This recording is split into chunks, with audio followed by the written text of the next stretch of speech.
Welcome back. Today we'll discuss whether or not Jesus was historically crucified and what historical scholars have to say about this issue.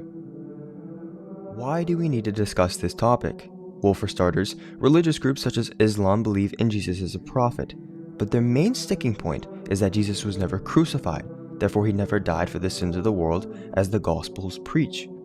As well, Jesus mythicists not only believe Jesus was not crucified, but he never even existed. In this video, I'll demonstrate that if there's anything we know about Jesus, it's clearly that he was crucified. Before we speak too deeply about Jesus' crucifixion, what is crucifixion?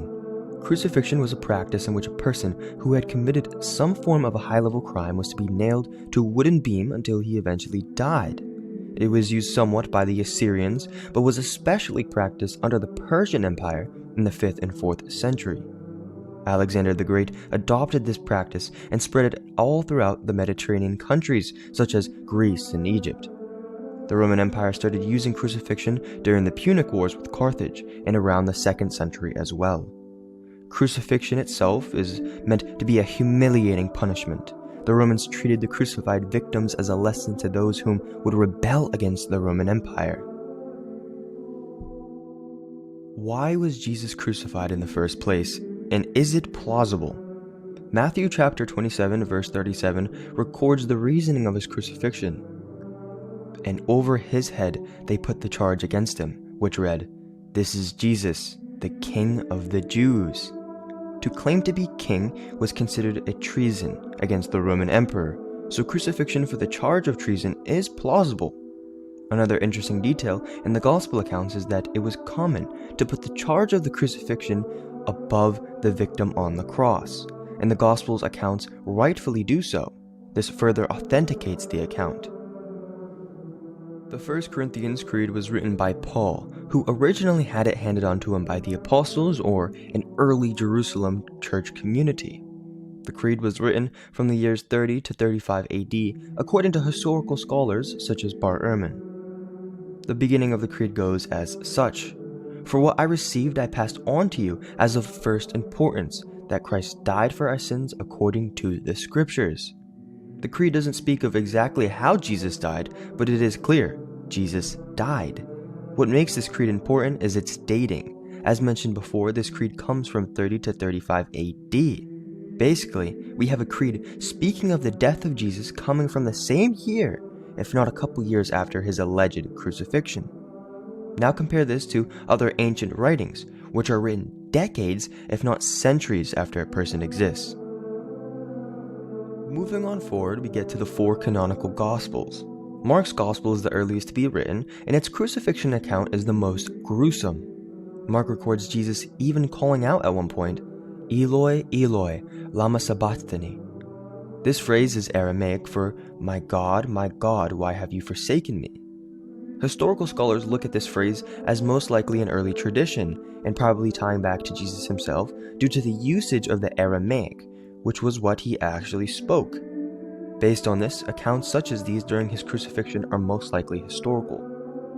An important question for those who deny Jesus' crucifixion is that why would the gospel writers invent such a story? They clearly were Christians and elevated Jesus on a pedestal. Why would they make up a story about their own Messiah being crucified? Unless, of course, he actually had been crucified. In fact, Bar Ehrman, who is an agnostic biblical scholar, says this: "When it comes to the story of Jesus of Nazareth, we know that, about a week after arriving in Jerusalem, he was arrested, put on trial, and executed for crimes against the state. There can be no doubt about this. Why can there be no doubt about that? It is so as the earliest followers of Jesus would not have made up the idea that Jesus was crucified, precisely because that idea runs counter to their belief that Jesus was the Messiah." Josephus, the Jewish historian, wrote his Antiquities of the Jews in around 93 AD. In the document, he records the history of the Jews and even mentions Jesus as a historical figure. Now, there is much debate over this quote, as sadly it has been tainted or corrupted due to Christian scribes in later centuries. But we do have an Arabic translation of this text from the 10th century, in which scholars agree it hasn't been affected or corrupted. In it, Josephus says this about Jesus' death: "At this time there was a wise man who was called Jesus, and his conduct was good and his learning outstanding.